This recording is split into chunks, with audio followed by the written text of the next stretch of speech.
व्यवहार बदल लीजिए। किसी को डांट के, फटकार के, चुप करने से समस्या का हल नहीं होता है। डांटने से किसी की स्वभाव को नहीं बदला जा सकता है, हृदय परिवर्तन से स्वभाव को बदला जा सकता है। मान्यवर, हमारी डांट फटकार से थोड़ी देर को तो आदमी चुप हो जाएगा, शांत हो जाएगा, लेकिन इससे जिंदगी के कोई समाधान नहीं होंगे। हृदय को बदलिए। एक पिता था, उसकी एक लड़की थी, बहुत प्यार करता था लड़की से, अपनी प्राणों से ज्यादा प्यार अपनी बच्ची से करता था। हर पिता करता है, कौन है जो अपने बच्चों को प्यार नहीं करता है? इतना प्यार माँ बाप के लिए, बच्ची सुंदर हो या गोरी हो या काली, इसका कोई फर्क नहीं पड़ता, बच्ची तो बच्ची हुआ करती है। बहुत प्यार करता था लड़की से, हर इच्छा उसकी पूरी कर देता था। बेटी के जुबान पर कोई बात आ नहीं पाती कि पिता उसकी हर मुराद पूरी। अरे भगवान से मांगने में तो थोड़ा समय लग जाता था, मिलने में, लेकिन बेटी ने यदि कुछ कह दिया तो पिता सबसे पहले अपने बेटी की इच्छा पूर्ति करता था। उसने कहा मैं ऐसा पहनूंगी, ऐसा खाऊंगी, ऐसा रहूंगी। पिता ने कहा ठीक है बेटा। बहुत प्यार था उसे अपनी बच्ची से। मान्यवर, मेरा आपसे निवेदन है, अपने बच्चों से प्यार करो, बहुत प्यार करो, बहुत लाड करो, बहुत दुलार करो, लेकिन पुलक सागर की एक बात याद रखना कि इतना प्यार मत करना कि उसका भविष्य खतरे में पड़ जाए। ध्यान रखिए, इतना भी लाड़ प्यार मत करो क्योंकि तुम्हारी बेटी को पढ़ो दूसरों के घरों में जाना है। एक बात याद रखना, कितना भी लाड़ प्यार कर लेना, लेकिन बेटियों के स्वभाव पे ध्यान जरूर देना। हकीकत में बताऊं तो 90% ससुराल खराब नहीं होती, 90% हमारी बेटी का स्वभाव खराब हुआ करता है। ध्यान रखिए, आपको विचार करना है। इतना लाड़ मत करो कि वो जिद्दी हो जाए, वो बड़े छोटों का भेद ही भूल जाए, वो मान मर्यादाएं ही भूल जाए, वो भूल जाए कि मैं भारतीय नारी हूं। ध्यान रखना, सुविधाएं दो, इतना मत देना कि कल तुम्हारे लिए उसका प्यार दुखदाई बन जाए। ध्यान रखिए, उस पिता ने, सेठ ने बहुत प्यार किया अपनी बच्ची को, इतना प्यार कि वो लाड़ लाड़ में लड़ंका हो गई। एक बात ध्यान रखना, लड़ंका बहू से घर नहीं चलता, लड़ंका नहीं प्रियंका चाहिए। ध्यान रखिए, विचार करिए, लड़ंका नहीं चाहिए, लड़ने वाली नहीं चाहिए, जो खुशियां बांट सके ऐसी बेटी अपनी बना करके तैयार करो। उसने, सेठ ने बहुत प्यार किया, जिद्दी हो गई, 8-8 बजे सोकर उठती, कोई कुछ कहता तो 1000 जवाब देती, झल्लाहट रखती, झुंझला के बात करती। एक बात याद रखना बेटियों, ये तुम्हारा झुंझलाना, ये तुम्हारा गुस्सा होना, ये तुम्हारा खींचना माँ बाप तो बर्दाश्त कर लेंगे, लेकिन ससुराल बर्दाश्त करने वाली नहीं है। ध्यान रखना, माँ बाप तो जवाब सुन लेंगे, लेकिन जब विवाह करके ससुराल जाओगी तो तुम्हारी कमियों को पीहर में तो बर्दाश्त किया जा सकता है, लेकिन तुम्हारे गलत स्वभाव को ससुराल में बर्दाश्त नहीं किया जा सकता है। ध्यान रखिए, बहुत संभल के जीना है अपनी जिंदगी को। अहंकारी हो गई लड़की, घमंडी हो गई लड़की, मां समझाती कि देखो तुम ये करते क्या हो, कितनी अकड़ में जीने लगी है, कितना ईगो हो गया इसको, फटफट जवाब देती है। पिता ने कहा बच्ची है, ठीक हो जाएगी। ना बाबा, बच्ची समझ के मत छोड़िए, आपका ये प्यार, आपकी ये ढील उस बच्ची का जीवन भर। मैं विचार करता हूं, आपसे बात करता हूं, एक निवेदन करता हूं बड़ी विनम्रता के साथ कि आज बच्ची की हर डिमांड पूरी करके आप थोड़ी देर को तो खुश हो जाओगे, लेकिन ये आदत यदि बच्ची को लग गई तो जिंदगी भर तुम्हें आंसू बहाना पड़ेंगे। ध्यान रखिए, लड़की को पालना किसी संत की साधना से कम तपस्या नहीं हुआ करती है मान्यवर। बड़ी हो गई, पिता ने कहा कि अब ये बड़ी हो गई है, और जब बड़ी हो जाए तो माँ बाप को एक ही चिंता रहती है कि मेरी बच्ची का घर बस जाए, मेरी बेटी के हाथ पीले हो जाएं, तो हम इस जिम्मेदारी से मुक्त हो जाएं। शादी कर दी पिता ने एक अच्छे घर में, शादी हो गई, विवाह हो गया, चली गई ससुराल। 8 दिन भी नहीं हुए, फोन आ गया पिता के पास, पिताजी। हाँ बेटा बोल, कैसी है? अरे कैसी हूं, मर रही हूं मैं यहाँ पे। मर रही है? ऐसा 8 दिन में तेरा ये हाल हो गया? बोले मैं इस घर में 1 मिनट नहीं रह सकती हूँ, इसी वक्त मुझे आइए लेकर के चलिए, मैं इस नरक में नहीं जी सकती हूँ। पिता ने कहा यार 8 दिन में ऐसा क्या हो गया? अरे बोले सब बेकार है, यदि मुझे जिंदा देखना चाहते हो इसी वक्त आ जाओ, जैसे हो वैसे आके मुझे ले जाइए। बाप ने कहा यार मैंने तो इतना अच्छा घर देखा था, इतना दहेज दिया था, सब कुछ दिया था, उसके बाद इतनी अच्छी शादी की, पूरे नगर में ऐसी शादी कोई नहीं कर सकता है, 8 दिन में ये क्या हो? बेटी ने कहा मैं फोन रख रही हूं, जल्दी आओ वापिस, मुझे ले चलो यहां से, नहीं तो बेटी का मुंह नहीं देख पाओगे। लाचार पिता। ध्यान रखना, लड़की का बाप बनना कोई बच्चों का खेल नहीं हुआ करता मेरे भाई। लाचार था वो पिता, क्या करता? एक तरफ तो बच्ची का प्रेम है, 8 दिन हुए चला गया ससुराल में लड़की की। जैसे ही गया किसी ने जय जिनेंद्र भी नहीं किया, किसी ने राम राम भी नहीं की, किसी ने इतना भी नहीं कहा कि समधी जी आइए पधारिए। लड़की के ससुर अपनी जगह चले गए, दामाद बाजू से निकल गया, देवर ने कुछ नहीं बोला। उसने देखा यार 8 दिन की शादी में ये शमशानी माहौल है यहां का, किसी ने कुछ नहीं बोला। घर में गया, बेटी के पास कमरे में। एक बात याद रखना, एक बेटी के गलत व्यवहार से तुम्हारी ही ससुराल में तुम्हारे माँ बाप का अपमान हुआ करता है, ध्यान रखिए। और यदि व्यवहार अच्छा रखती तो 4 लोग उनके स्वागत में खड़े रहते, कहते कि धन्य हो आपने ऐसी पुत्री को जन्म दिया है, ध्यान रखिए। कोई नहीं बोला उससे। गया बेटी के कमरे में, बेटी बात क्या, इसी वक्त चलो, पानी मत पीना इस घर का। अरे पिता ने कहा ऐसा क्या? बोले अभी ले चलो, इसी वक्त पीहर ले चलो, मेरा दम घुट रहा है, मैं यहाँ एक पल नहीं रह सकती हूँ। उसने कहा बेटा रुको, मैं तेरी सासू से पूछ लेता हूँ। बोले क्या पूछना उस डायन से? अरे बोले उससे मत पूछो, बुढ़िया से, उसके कारण तो मैं दुखी हूँ इस घर में, 8 दिन हुआ नहीं, मेरा जीना हराम कर रखा है। बोले बेटा रुको एक बार मैं पूछता हूँ। गया लड़की की सास के पास, बोला बहन जी मैं आया हूँ। सास ने कहा दिख रहा है, कोई मुझे चश्मा नहीं लगा है, मैं आया हूं, कौन सा बड़ा कमाल कर दिया तुम आए हो तो। पिता ने कहा यार ये कैसा व्यवहार है? बोले बहन जी मैं अपनी बच्ची को ले जाना चाहता हूं, कल के ले जाने वाले आज ले जाओ। इसी वक्त ऐसी लड़की भेजी है तुमने, जीना हराम कर रखा है इसने, 8 बजे सो के उठती है, कोई काम नहीं करती है, सीधा बना बनाया खाना चाहिए, और किसी ने कुछ कह दिया तो 1 की 4 सुनाया करती है। ऐसी लड़की दी है, ले जाओ अपना पैसा वापिस, ले जाओ अपना दहेज वापिस, नहीं चाहिए हमें ऐसी लड़की।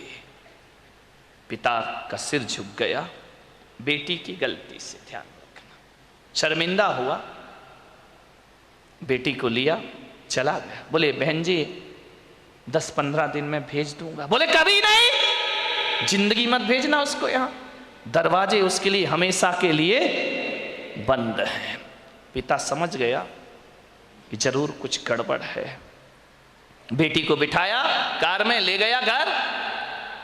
रास्ते में पिता ने पूछा कि बेटी एक बात बता, ये माहौल कैसे निर्मित हो गया? बोले पिताजी कहां पटक दिया तुमने मुझे ले जा करके, इससे अच्छा तो कुमारी रह लेती तो अच्छा था। बोले बेटा एक बात बताओ, देखो चिंता मत करो, मैं हूं ना, सब सही हो जाएगा। एक बात बताओ, तुम्हारी ससुराल कैसी है? बोले देखी नहीं है क्या, एकदम नरक, ससुराल नरक। बोले बेटा एक बात बताओ, तुम्हारी सास कैसी है? बोले डायन। सास डायन, चुड़ैल। अच्छा, ससुर कैसे हैं? ससुर राक्षस पूरे। अरे बाप रे, ससुर राक्षस, सास डायन। बोले बेटा अच्छा एक बात बता, जेठ कैसे? बोले धूर्त, नंबर 1 का मूर्ख। अरे बोले देवर कैसा है? बोले आवारा बदमाश, यहां वहां घूमते रहता है। अच्छा तो बेटी एक बात बता, ननंद कैसी है? बोले नंबर 1 की चुगली करने वाली चुगलखोर, उसके जैसी लड़की मैंने जिंदगी में नहीं देखी। तो बोले बेटा एक बात बता, तेरा पति कैसा है? बोले साक्षात यमराज है। पति यमराज, ससुर राक्षस, सास डायन, देवर आवारा, जेठ मूर्ख, ननंद चुगलखोर। बोले एक बात और बता दे बेटा, तेरे पड़ोसी कैसे हैं? बोले LLB। बोले LLB? बोले लुच्चे लफंगे बदमाश। LLB तो यही होता है। बोले लुच्चे लफंगे बदमाश। अरे पिता ने कहा यार एक आदमी गलत हो सकता है, 2 गलत हो सकते हैं, पूरी ससुराल का हर मेंबर गलत है। ससुराल तो छोड़ो, पड़ोसी भी गलत है। समझदार पिता था। ध्यान रखना, लड़की के माँ बाप को बहुत समझदार होना पड़ता है। उस पिता ने कहा कि अब गड़बड़ ससुराल नहीं, गड़बड़ मेरी लड़की है। एक भी तो अच्छा नहीं है पूरे घर में, जो देखो सब इसके खिलाफ है, जो देखो सबकी ये बुराई कर रही है। बोले बेटा चिंता। बोले पिताजी अब मैं कभी नहीं जाऊंगी। बोले मत जाना, तेरे बाप का घर है, आराम से रहना। बेटी अपने यहां किसी चीज की कमी नहीं। ले गया पीहर में। अब चली तो गई, भाभी ने देखा अच्छा आ गई देवी जी, इसका मतलब है कि अब विचार बना कि अब यहीं रहेंगी। तो भाभी ने कहा ला चाबी इधर। कहाँ की भाभी? अभी ध्यान रखना, 2-4-8 दिन को जाओ तो भाभी भी इज्जत करती है, और जब रोज रोज रहने लगो तो भाभी भी कहती बहुत हो गई दीदी दीदी, जीजी जीजी, अब साइड हो जा, चल उठ, खाना बना, चाय ला, नाश्ता ला, बहुत ऐसो आराम हो गए तेरे। उसने कहा यार भाभी तुम तो मुझे इतना प्यार करती थी। अरे बोले करती थी प्यार, तरीके से रहे तो प्यार करे, अब तू ससुराल छोड़ के आ गई, यहीं रहेगी क्या? हमारी छाती पे दाल डलेगी। अरे उसने कहा यार भाभी का तो नेचर बदल गया, ज्यादा लड़की पीहर में रहेगी इज्जत खराब हो जाएगी। मेरे भाई ध्यान रखना, लड़की की शान पीहर से डोली उठना है और ससुराल से अर्थी उठना, ये लड़की की शान हुआ करती है, ये लड़की का जीवन हुआ करता है। भाभी का व्यवहार, मंदिर गई 1 दिन 2 दिन 5 दिन 2 महीने हो गए, अब तो मंदिर वालों को परेशानी हो गई, पूछने लगे क्यों लेने नहीं आ रहे क्या? अब तेल जले तेली का, दिल जले मसालची का। बाप के यहां रह रही है, पड़ोसी का पेट दुख रहा है। जो भी सहेली मिलती क्यों, कहां घूम रही, जीजा जी नहीं आई क्या? अरे उसने कहा सत्यानाश हो वो जीजा का, ना मुझे ससुराल में रहने दे रहा है ना पीहर में रहने दे रहा है। जहां जाए, शादी में जाए, पार्टी में जाए, कहीं भी जाए, हर कोई पूछे क्यों लेने नहीं आ रहे, छोड़ दिया क्या? अरे उसने कहा यहां जीना तो और भी, मेहमान पूछे, रिश्तेदार पूछे, जो देखो वो टोके, ससुराल नहीं जाती है, 3 महीने हो गए, झगड़ा चल रहा है क्या, कुछ अनबन है क्या? अरे उसने कहा मैं तो मर गई, वहां से गई यहां, आसमान से गिरी और खजूर पे। ध्यान रखना, ये मोहल्ले वाले नहीं जीने देते हैं, ध्यान रखना, इनको बड़ी परेशानी हो जाती है, क्यों नहीं जा रहे? अब मंदिरों में एक ही चर्चा, फलाने सेठ की लड़की ससुराल नहीं जा रही है, लगता है कि छोड़ दिया है, लगता है कि तलाक की तैयारी है। अरे हमें तो मालूम था ये ऐसा ही है, ये कहीं भी रहने वाली। अरे उसने कहा ये तो मेरा जीना हराम हो गया, 3 महीने में पूरे मोहल्ले ने उपद्रव मचा दिया। बोले सेठ जी ये लड़की जाती नहीं है क्या? अब सेठ क्या बोले? सेठ एक दिन उदास बैठी थी झरोखे पर, सेठ ने कहा बेटी बड़ी दुखी दिख रही। बोली करूं क्या पिताजी, मैं ससुराल बिल्कुल नरक है, और यहां शादी के बाद क्या आ गई कि मेरी इज्जत ही मिट्टी में मिल गई। जो देखो मुझे शक की निगाह से देखता है, जिससे बात करो जैसे ही बात करो पहला प्रश्न होता है जीजा जी कहां है। अब वो जीजा ने तो मेरा जीना हराम कर दिया है, इससे अच्छी तो पिताजी मेरी शादी ही नहीं होना थी। ध्यान रखना, यदि मोहल्ला टोंकता है, समाज टोंकती है, तो बुरी बात नहीं है। ऐसे ही टोंका करो, किसी का उजड़ा हुआ घर फिर से बस जाएगा। ध्यान रखिए। मानने वाला बहुत दुखी हो गई वो। पिता ने पूछा बेटी एक काम करेगी? बोले क्या? बोले अपने नगर में एक महाराज पधारे हैं, बड़े पहुंचे हुए संत हैं, मैंने तेरी चर्चा उनसे की है। क्या बोले महाराज? बोले पहले सुन ले शांति से। उन्होंने मुझे एक मंत्र दिया है, यदि इस मंत्र की मैं साधना करूं, मंत्र का जाप करूं, तो 6 महीने में ससुराल तेरी मुट्ठी में आ जाएगी। मुट्ठी में आ जाएगी? बोले अब लड़की चाहती क्या है? इनको सबसे बड़ा दुख क्यों है कि किसके अंडर में मैं रहूं। ये तो ये चाहते कि जाते ही साथ मेरा राज्य हो जाए, मैं महारानी बन जाऊं, सब लोग मेरे इशारे पर काम करे। इनको राजपाट चाहिए और कुछ नहीं चाहिए। ध्यान रखना, बहू को चाहिए घर की चाबी, घर की मालकियत।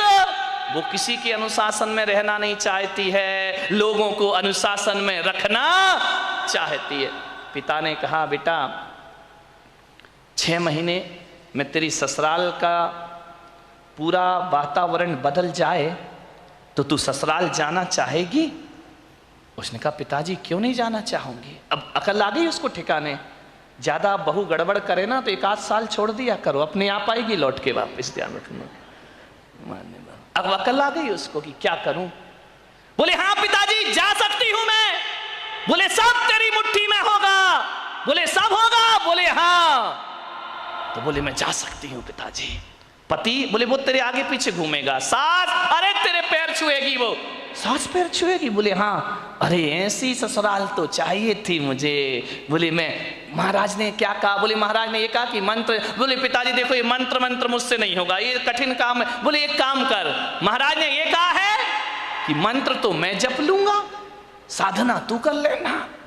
बोले मंत्र तुम जपो, साधना मैं करूं? बोले हाँ तुरंत इफेक्ट पड़ेगा।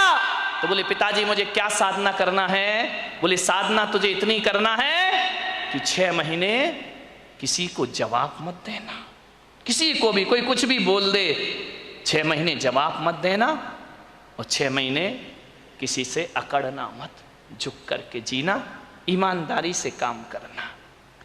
बोल तैयार है? बोले पिताजी तैयार हूं, बस 6 महीने ना। बोले हाँ, उससे ज्यादा तो नहीं। बोले नहीं, उसके बाद ससुराल मेरी मुट्ठी में। अरे बोले तुरंत मुट्ठी में। और बोले नहीं हुई तो बेटा अपना घर है, वापिस आ जाना। गया, तैयार हो गई, पिता ले गया ससुराल में। जैसे ही पहुंचा सबने देखा, फिर आ गई ये आफत की जान है। कोई नहीं बोला इनसे, न ननन ने बोला कि भाभी आ गई, न देवर ने बोला भाभी आ गई, न जेठ ने बोला बहू आ गई। पति ने कहा फिर आ गई कलमुही इस घर को बर्बाद करने। गुस्सा तो इतना आया उसे, लेकिन पिता ने कहा साधना, ध्यान रख, कुछ भी मत बोल। 6 महीने गई, पिता ने छोड़ा। सास से बोला कि बहन जी ये रखिए इसको, बदल गई। बोले ये क्या बदलेगी, वापिस ले जाओ इसको, मैंने मना किया था ना कि हमारे यहां मत भेजना। एक मौका तो हर किसी को दिया जाता, इसको देने का प्रयास करिए। सास ने कहा ठीक है। गई, सुबह उठी, 8 बजे उठती थी, 6 महीने मुझे 6 बजे उठना है। उठी, गई, सासू के पैर पड़े। अरे सास ने कहा ये क्या है, ये पैर पड़ रही मेरे। बोले अम्मा जी आशीर्वाद दो कि आज का दिन सुख शांति से बीते, शुभ बीते। तुम आशीर्वाद दे दो तो सुख शांति। सास खुश हो गई तो फिर तो शांति शांति है। बोली अम्मा जी आशीर्वाद दो मैं सबको खुशियां बांट सकूं।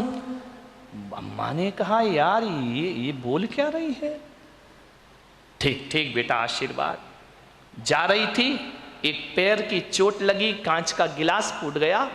ससुर ने कहा अंधी है क्या, दिखता नहीं है तुझे? आते ही 7 उपद्रव शुरू हो गए तेरे। जब तक नहीं थी बड़ी शांति थी, गिलास फोड़ के रख दिया। अब गुस्सा इतना आया, उसने कहा बुढ़े, यदि मेरा बाप मंत्र नहीं जप रहा होता तो गिलास तेरे सिर पे फूटता, लेकिन अब मैं कुछ बोल नहीं सकती हूं, मजबूर हूं। क्या बोलूं? पिता का चेहरा याद आया, बेटा कुछ जवाब नहीं देना। चुप रह गई। बोली पिताजी गलती हो गई, कल से ध्यान रखूंगी। बाप ने कहा यार ये गलती हो गई, इसके मुंह से तो गलती शब्द हमने सुना ही नहीं है। एक कहते थे तो 100 जवाब देती थी, 1000 जवाब। आज कह रही गलती हो गई। उसने कहा बुढ़े रुक जाओ, 6 महीने बाद तुझे नहीं इस घर से निकाला मैंने तो मेरा नाम भी, कौन बोला झांसी की रानी नहीं है, ध्यान रखना, विचार करिए। एक बात ध्यान रख, बस 6 महीने, इसका जवाब तुझे 6 महीने बाद दूंगी मैं, ध्यान रखना। गई सुबह से नाश्ता बना रही, चाय बना रही, सास के कान में आवाज गई। उसने अपनी बेटी से कहा बेटी देख रसोई में इतने सुबह सुबह कौन गया है, कोई बिल्ली इल्ली तो नहीं है? ननन ने कहा बिल्ली नहीं है, ये अपनी वाली बिल्ली है। तो बोले कर क्या रही है? बोले नाश्ता बना रही है। अरे बाप रे, देवर के लिए थाली परोसे, जेठ के लिए सब व्यवस्था करे, पति का ध्यान रखती, ननन से प्यार करती, सहेली जैसी रहती, और बस अंदर क्या आग लगी थी, ये सब ड्रामा कब तक का है? 6 महीने का ड्रामा है, बस ध्यान रखना। सबको मेरी मुट्ठी पे चलना पड़ेगा, जीना पड़ेगा। देखा 1 दिन बीते, 2 दिन, महीने भर हो गए, इतना व्यवहार चेंज। सास ने कहा बेटा तू वही वाली है या तेरे पिताजी ने बदल के भेज दी है, तुम जुड़मा तो नहीं थी? बोले नहीं अम्मा जी कैसी बात कर रही हो, ये घर मेरा है, ये स्वर्ग से सुंदर मेरा घर है, मैं इस घर को बसाऊंगी। सास ने कहा बेटा तू इतनी चेंज हो जाएगी? मां बुढ़िया रुक जा, 5 महीने तो बचे, फिर बताऊंगी मैं तुझे। इतनी सॉफ्ट, पैर दबाती, जय जिनेंद्र करती, पिताजी को पिताजी पिताजी कह करके बात करती, लोगों के दिलों पे राज करने लगी। 1 महीने में उसने देखा यार बाबा जी का मंत्र तो बड़ा प्रभावी है, उन्होंने तो कहा था 6 महीने लगेंगे, यहां तो पूरी सरकार मेरी मुट्ठी में आ गई है, अब तो अपना राज हो गया है। एक दिन सास ने बुलाया बेटा इधर आ, इधर आ, देख तू इतनी अच्छी लक्ष्मी आई है मेरे घर में। बोले लक्ष्मी? मालूम नहीं लक्ष्मी कब रणचंडी दुर्गा बन जाएगी। बोले बेटा एक काम कर, ये जो चाबी है ना आज से तू संभाल। अरे उसने कहा हो गई आज मेरी जिंदगी, ला अम्मा जी लाओ लाओ, अरे ले बेटा ले। पति से कहा, बेटे से कहा दुकान से लौटो, जो भी पैसा आए घर की लक्ष्मी के हाथ में देना, अब मैं बूढ़ी हो गई हूं, अब सब हिसाब किताब यही रखेगी, अब घर यही चलाएगी, धोबी का पैसा भी यही देगी, दूध वाले का पैसा ये देगी, सब्जी वाले को पैसा ये देगी, जो भी कमाई करके लाओ मेरी बहू रानी के हाथ में रख देना। अरे उसने कहा वाह बाबा जी आज तो बल्ले बल्ले हो गई, सब कुछ मेरे हाथ में, हर चीज का, नौकर चाकर का तनख्वाह तुम देना, पेमेंट तुम करना, कौन सी सब्जी बनना है बहू बताएगी। उसने कहा यार बड़ा मजा। अब ससुर जी क्या करें, दुकान से लौटे तो लौटते समय क्या करें, वो बहू के लिए कुछ ना कुछ लेकर जरूर आया करते थे। कभी पेड़ा लेकर आ जाए, कभी लड्डू लेकर आ जाए, कभी आइसक्रीम लेकर आ जाए।